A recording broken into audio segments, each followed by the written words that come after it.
जी तो दोस्तों, मैं हूं सुहेब चौधरी और आप देख रहे हैं मेरा और आपका YouTube channel real entertainment TV. कुछ दिन पहले ही पाकिस्तान में पेट्रोल की कीमत तकरीबन 35 रुपये बढ़ाई गई। आज फिर पाकिस्तान में पेट्रोल की कीमत तकरीबन 23 रुपये बढ़ा दी गई है और सुनने में ये आ रहा है आने वाले दिनों में मजीद बढ़ाई जाएगी और 300 रुपये लीटर तक ये पेट्रोल जाएगा। जबकि दूसरी साइड इंडिया में अगर बात करें, वहाँ कुछ दिन पहले 10 रुपये ऑलमोस्ट पर लीटर पेट्रोल की कीमत कम की गई। अब 96 रुपये लीटर वहाँ पर मिल रहा है। पाकिस्तान की पब्लिक से बात करेंगे, हम तो ये कहते आए हैं कि हमें कश्मीरियों से बहुत हमदर्दी है, बहुत एहसास है उनका, लेकिन वहाँ पर जो पेट्रोल की कीमत है वो ऑलमोस्ट 96 है। यहाँ पर 300 के राउंड अबाउट 273 के राउंड अबाउट कीमत है। हमें उनसे हमदर्दी करनी चाहिए या उन्हें हमसे हमदर्दी करनी चाहिए? पाकिस्तान की पब्लिक क्या राय रखती है इसके हवाले से, और जो मेरी पर्सनल ओपिनियन है वो मैं आपको बताऊँगा वीडियो के लास्ट में। चलते हैं वीडियो की तरफ और मिलते हैं वीडियो के बाद। अस्सलाम वालेकुम। वालेकुम अस्सलाम। आपका नाम? मेरा नाम मोहम्मद अरसलान। क्या करते हैं? मेरा इंपोर्ट एक्सपोर्ट का बिजनेस है जो कि अभी डंप हुआ हुआ है। बिल्कुल जाहिर बात है, एलसीज अभी जब चलेंगी, रुकी पड़ी हैं, अभी तो बंद पड़ी हैं, तो फिर इंपोर्ट एक्सपोर्ट का काम भी होगा। जी बिल्कुल। ये बताएं, फ्यूल क्यों बढ़ जाता है? पहले 15 दिन पहले 35 रुपये बढ़ा, आज फिर 23 रुपये बढ़ गया। बताया ही जाता है इंटरनेशनल मार्केट में, इंडिया बिल्कुल साथ है। 15 दिन पहले 20 दिन पहले वहाँ पे फ्यूल की प्राइस कम हुई है। ऑलरेडी 106 रुपये लीटर मिल रहा था, अब ऑलमोस्ट 96-97 रुपये लीटर उधर मिल रहा है। असल में भाईजान ये जो इंटरनेशनल की कहानी है ना, ये हमारे पाकिस्तान पे फिट होती है। आप दूसरे मुमालिक में जाके देखें, पेट्रोल ही नहीं, खाने पीने की अशिया कम से कम उनके रेट हैं। ये पाकिस्तान ही है जहाँ पे पेट्रोल का रेट दिन ब दिन ऊपर जा रहा है, ऑयल का रेट ऊपर जा रहा है। 120 रुपये का ऑयल का पैकेट मिलता था जो कि अभी 750 का मिल रहा है। ठीक है ना, 800 रुपये का 1 लीटर। जी बिल्कुल, बड़े वसूख से ही मैं बात कर रहा हूँ। ठीक है, और उसके अलावा आप देख लें हर चीज़ को आग लगी हुई है इस टाइम पेट्रोल। मैं बड़ी मजे का ना सवाल पूछ रहा हूँ, कुछ लोगों को ये थोड़ा चुभेगा, लेकिन एक ऑथेंटिक सवाल है, आप आंसर करना चाहें करें, नहीं तो ना करें। कश्मीर के लिए हम निकलते हैं, फलस्तीन के लिए हम निकलते हैं, बर्मा के लिए निकलते हैं, वो भी सिर्फ नारे के तौर पे। वैसे हम क्या उनका कर सकते हैं? अपने लिए क्यों नहीं निकलते? वो भी सारा टोपी ड्रामा है। ठीक है, बातों में हम बैनर बनवा लेते हैं, तस्वीरें लगा लेते हैं, सिर्फ एडवर्टाइजमेंट। इंशाल्लाह एमपी है, इंशाल्लाह एमएन है, इंशाल्लाह कश्मीर बने, वो कभी नहीं बनना। ठीक है, वो इसलिए नहीं बनना क्योंकि सारी अंदर मुनाफकत है।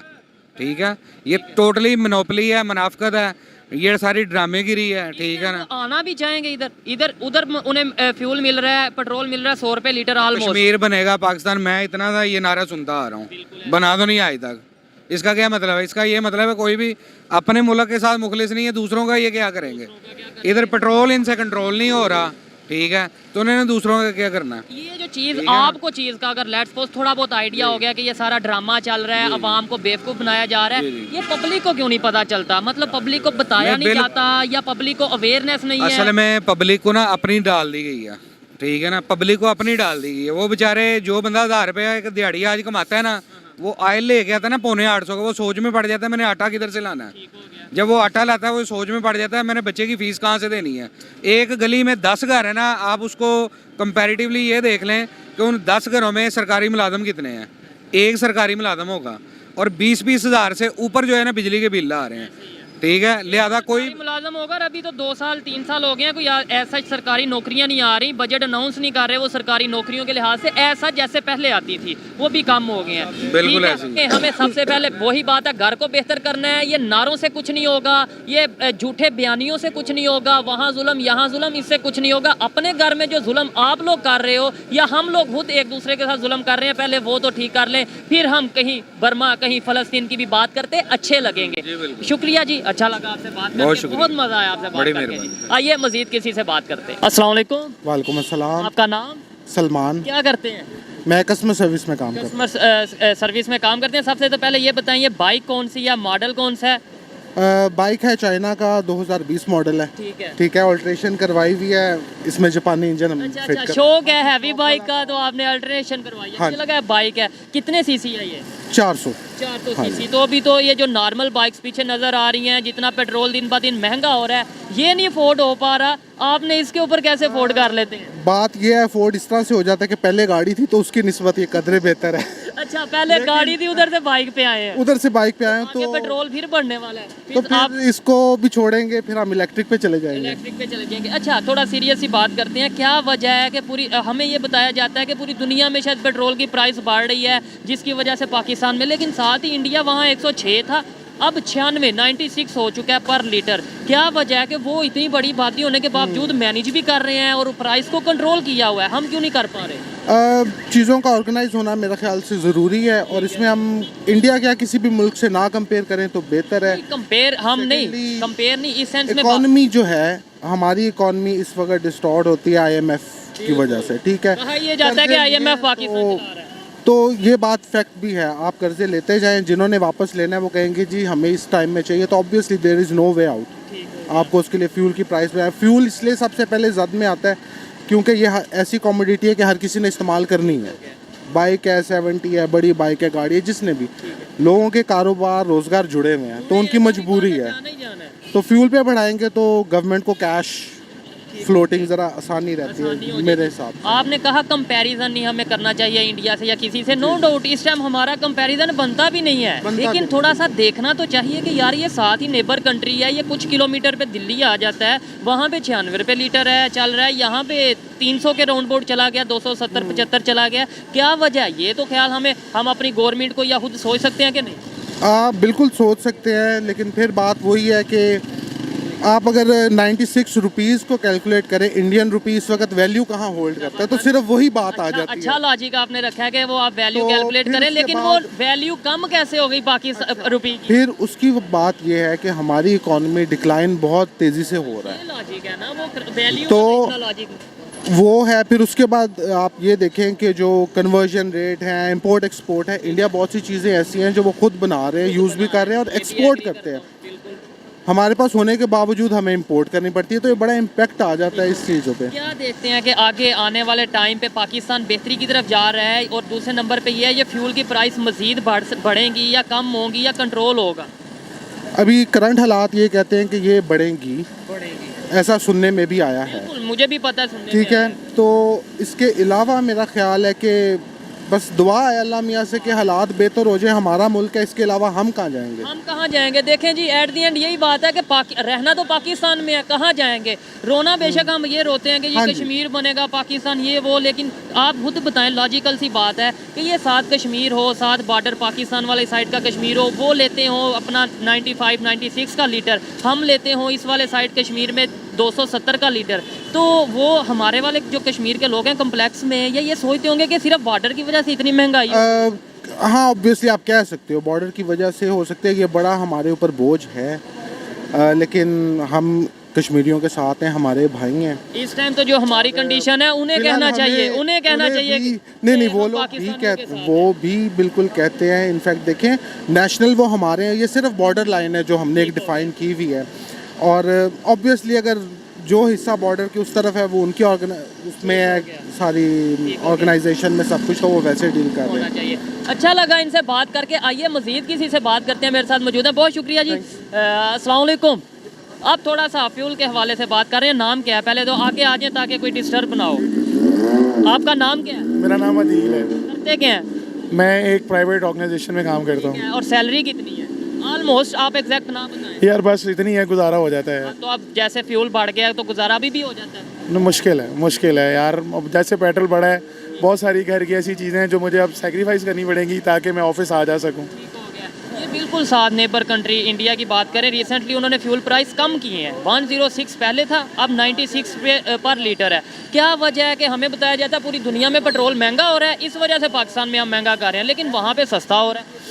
एक्चुअली मसला ये है कि यहाँ पर जो भी आया ना, कोई भी था, वो चाहे नू लीग है, पीटीआई है, जो भी पार्टी, हम नाम नहीं लेते, नाम नहीं लेते, लेकिन उन लोगों ने आके ना हमें आके सिर्फ जो गरीब लोग हैं, जो सफ़ेद पोश लोग हैं, उन्हीं को आके सबने छुरी फेरी है और समझते हैं कि इनका आखिरी तक इसको स्क्वीज़ कर लेना चाहिए। जो ऊपर वाले हैं, जो अफोर्ड कर सकते हैं, हमेशा पोर्ट्रे उनका करते हैं कि जी देखें जी यहाँ पे लाइंस लग गई, यहाँ पे ये हो गया, वो आज वो जो ट्रिम हार्टन करके वहाँ पे लाइंस हैं, वहाँ पे गरीब आदमी तो कोई नहीं खड़ा था। साइड पे आटे के लिए वहां रो रही है, पब्लिक रो रही है, दूसरी साइड पे इंटरनेशनल ब्रांड्स पाकिस्तान में आ रहे हैं और उधर लाइन लग रही है। लाइन इसलिए लग रही है क्योंकि कुछ लोग हैं जिनके पास पैसा है वो उस लाइन में लगे हुए हैं। गरीब उस दिन भी आटे की लाइन में लगा हुआ था।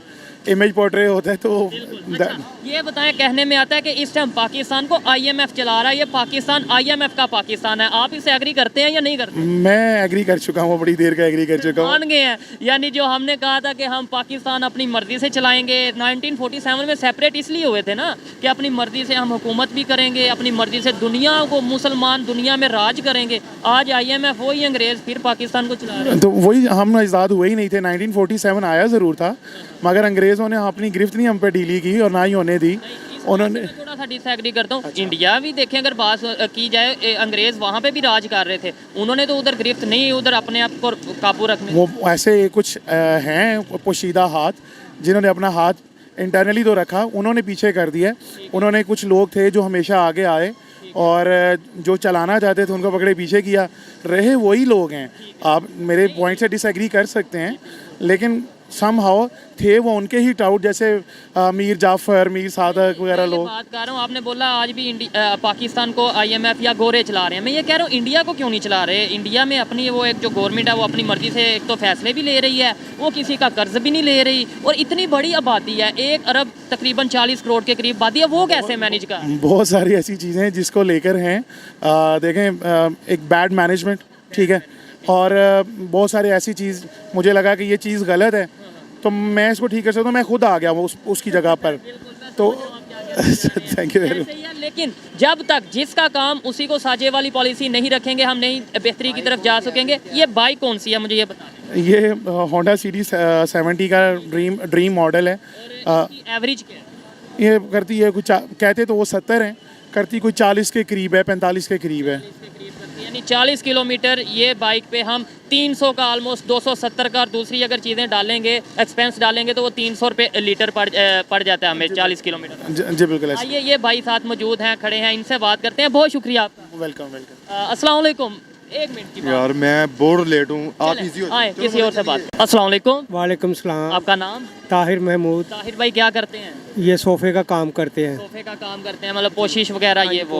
मुझे ये बताएं कि बाइक आपने रखी है, ये कौन सी बाइक है? ये 70 है। 70 बाइक है। फ्यूल बढ़ गया है, कीमतें बढ़ गई हैं पेट्रोल की, कुछ दिन पहले भी बढ़ी थी, हाँ जी, 20-30 कुछ दिन रुपए। पहले पड़े। हाँ जी, पहले 200 का मिलता था, अभी 300 का डालते हैं। 100 का ज़्यादा डलता है इसमें पेट्रोल अभी जो है। हाँ मुझे जी। ये बताएं कैसे मैनेज कैसे कर लेते हैं? और दूसरे नंबर पे बताया जाता है पूरी दुनिया में कीमतें बढ़ रही हैं, इसलिए पाकिस्तान में बढ़ रही मैनेज हैं। कैसे कर लेते हैं? सिर्फ भूख काटते हैं और क्या करते हैं जो ना, खाने पीने की चीज़ें कम कर लेते हैं, वो पेट्रोल वो ज़्यादा डाल लेते हैं जो ना के उसमें। साथ साथ आगे भी आते जाए ताकि आपकी लाइन ना कोई डिस्टर्ब हो। अच्छा, सैलरी कितनी है ऑलमोस्ट, या कितना? सैलरी नहीं, ये काम करते हैं हम सोफ़े का सीट के हिसाब से, कभी 2000 का, कभी 3000 का, ऐसे ये काम कर देते हैं जो ना। उस हिसाब से ये पेट्रोल कीमतें बढ़ रही हैं, पेट्रोल डालते हैं, वो खाने पीने की चीज़ों में थोड़ा कम कर लेते हैं, उस हिसाब से वो लेकिन गुजारा मुश्किल हो गया है पहले से। मुश्किल हो गया जो। अस्सलाम वालेकुम। वालेकुम जी। आपका नाम? जी रिफत इकबाल नाम है मेरा। आप पहले तो ये बताएं, गाड़ी है पास या बाइक है? गाड़ी है मेरे पास। गाड़ी है। तो क्या अफोर्ड कर पा रहे हैं? जितनी महंगाई दिन ब दिन, खासतौर पे फ्यूल के हवाले से बात करें, अभी कुछ दिन पहले 30 रुपये ऑलमोस्ट बढ़ा, आज फिर 22-23 रुपये बढ़ गया। क्या आप समझ रहे हैं? हमें ये बताया जाता है पूरी दुनिया में कीमतें बढ़ रही हैं, जबकि इंडिया में तकरीबन 10 दिन पहले फ्यूल की कीमत कम हुई है, 106 से 96 रुपीज़ लीटर हो गई है। देखो जी, ये एक बहुत मुश्किल मरहला है आवाम के लिए, क्योंकि हमें ऐसी क़यादत ही नहीं मिली, कोई भी नहीं है, लीडरशिप नहीं हमारे मुल्क में, चाहे वो कोई भी पार्टी हो। उसकी वजह कि हमें आज तक किसी ने एक कौम नहीं बनाया। हमें एक हजूम है, और हजूम कभी तरक्की नहीं करता। आप ईरान में देखें, वो एक कौम थी और मुश्किल वक्त में भी वो निकल गए थे। हम तुर्की की मिसाल हम ले तुर्की मिसाल है। हम एक हजूम है, और हजूम कभी भी कामयाब नहीं होता। जब हम कौम बनेंगे तो तब हम तरक्की करेंगे। देखिए जी, लॉजिकल बात कर रहे हैं, मज़ा आएगा इनसे बात करने का। 2 मिनट बस आपके चाहिए। आपने बोला हम ईरान को देख लें, तुर्की को देख लें, हमारे पास ऐसी कई मिसालें हैं। हम बांग्लादेश को देख लें, हम इंडिया को देख लें, फिर इतनी मिसालें होने के बावजूद समझ क्यों नहीं आती? समझ इसलिए नहीं आती कि हमें किसी ने एजुकेट ही नहीं किया। हमें नेगेटिव जो है वो सबक पढ़ाया जाता है, और नेगेटिव वे पे हमें चलाया जाता है। हमें किसी ने डायरेक्शन नहीं दी। जब हम किसी अच्छी डायरेक्शन पे चले जाएंगे तो फिर हम एक कौम बन जाएंगे, और जब एक कौम बनते हैं तो हम मुश्किल वक्त से भी निकल जाएंगे। वक्त से निकल जाते हैं। इंडिया की बात करें 1 अरब 40 करोड़ के करीब आबादी है, कैसे उन्होंने मैनेज किया है, प्राइस को भी कंट्रोल किया हुआ है और डेवलपमेंट में भी बेहतरी की तरफ जा रहे हैं, इकॉनमी भी बेहतर हो रही है, हमारे से 22 करोड़ नहीं संभाला जा रहा। उसकी वजह यह है कि हम दीन से दूर हो गए हैं। एक्चुअल हमें पाँचवें लेवल का मुसलमान बना दिया गया है।